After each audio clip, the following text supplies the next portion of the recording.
In this guide, I'm going to show you how to enable virtualization in Windows 11 2026. Before we get into this guide, make sure to like the video and subscribe to the channel with all notifications on. It really does help with the channel and it lets us know that you want more content like this.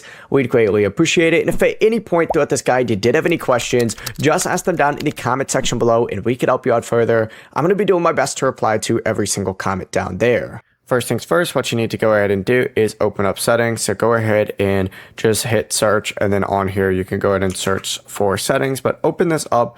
Once it loads, hit system over on the left hand side. And on this section, what you need to go ahead and do is just scroll down on here and you're going to see recovery. So go ahead and find recovery on here, select it. It's going to take you to a page that looks like this, and you need to find advanced startup right here. Go ahead and select this, and then you need to hit restart now. And your PC is going to restart into the Windows recovery menu.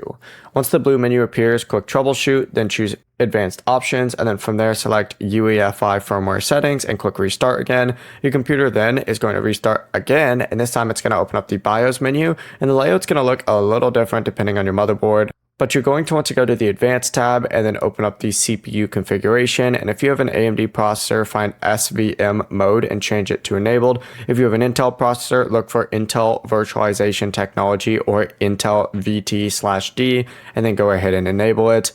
After that, save your changes, exit, and it's going to restart and your virtualization should now be enabled. The process is that simple. Before you leave this guide, make sure to like the video and subscribe to the channel with all notifications on. It really does help the channel and it lets us know that you want more content like this. We'd greatly appreciate it. And if at any point throughout this guide you did have any questions, once again, ask them down in the comment section below and we can help you out further. I'm going to be doing my best to reply to every single comment down there. Have a great rest of your day though.